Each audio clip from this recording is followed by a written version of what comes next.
Congress party శ్రేణులకు స్థానిక సంస్థల ఎన్నికల టెన్షన్ పట్టుకుంది. హామీలన్నీ అమలు చేయకుండా అందరికీ రైతు బంధు ఇవ్వాలన్న ఎత్తుగడ వర్కౌట్ అయ్యేనా?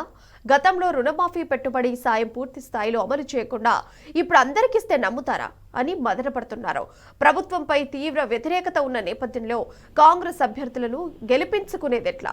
భరోసా స్టంట్కు ప్రజలు, రైతులు సెట్ అవుతారా అని ఎమ్మెల్యేలు సైతం గాబరా పడుతున్నారన్న చర్చ జరుగుతోంది.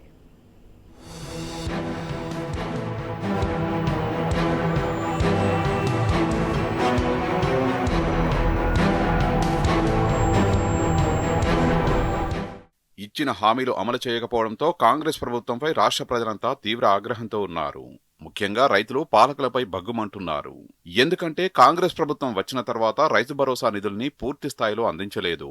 అన్నదాతలు ఆరుగాలం కష్టపడి పండించిన ధాన్యాన్ని సక్రమంగా కొనుగోలు చేయలేదు. రుణమాఫీని పూర్తి స్థాయిలో అమలు చేయలేదు. ఎరువులు, విత్తనాలని సకాలంలో అందించడం లేదు. అంతేకాకుండా ఎన్నికలకు ముందు కౌలు రైతులకు కూడా భరోసా ఇస్తామని ప్రకటించింది కాంగ్రెస్. కానీ అధికారంలోకి వచ్చిన తర్వాత వారిని పక్కకు పెట్టింది.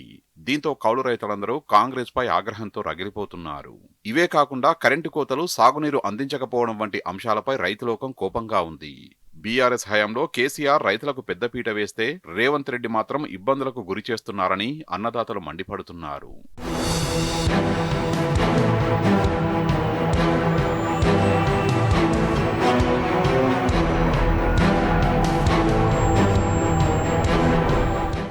ఆరు గ్యారంటీలు, 420 హామీలు ఇచ్చిన కాంగ్రెస్ అధికారంలోకి వచ్చిన తర్వాత వాటిని మరిచిపోవడంపై జనం తీవ్ర ఆగ్రహంతో ఉన్నారు.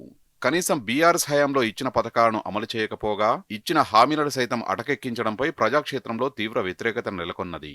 ఇందిరమ్మ ఇండ్ల పథకంలోనూ నిజమైన లబ్ధిదారులకు న్యాయం జరగలేదన్న భావనలో ఉన్నారు జనం. అయితే ఇలాంటి ప్రతికూల పరిస్థితుల్లో స్థానిక సంస్థల ఎన్నికలు నిర్వహించే యోచనలో ఉంది రేవంత్ సర్కార్.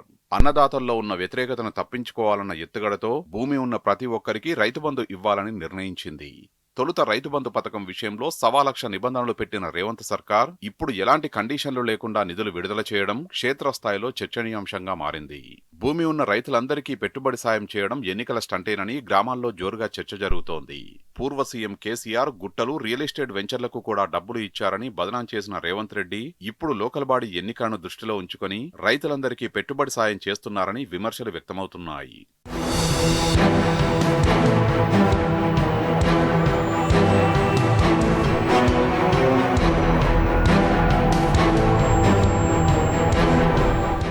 మరోవైపు లోకల్ బాడీ ఎన్నికల్లో రైతు బంధు వర్కౌట్ అవుతుందా లేదా అన్న ఆందోళనలో హస్తం పార్టీ ఎమ్మెల్యేలు ఉన్నట్లు తెలుస్తోంది. హైకమాండ్ ఈ ఎన్నికల్లో టార్గెట్ విధించడంతో వారంతా టెన్షన్లో పడ్డారని టాక్. ప్రభుత్వంపై తీవ్ర అసంతృప్తితో రగిలిపోతున్నారని వినికిడి. మంత్రులు మినహా ఎమ్మెల్యేలకు సర్కారు నుంచి ఆశించిన స్థాయిలో సహకారం అందడం లేదని మండిపడుతున్నారట.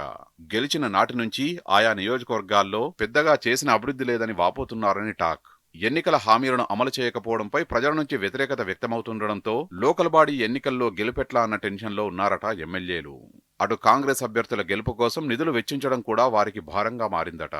ఈ నేపథ్యంలో రైతు బంధు నిధులతో హస్తం పార్టీకి కొంతైనా లాభం జరుగుతుందో లేదోనన్న ఆలోచనలో శాసనసభ్యులు ఉన్నారని కార్యకర్తలు చర్చించుకుంటున్నారు.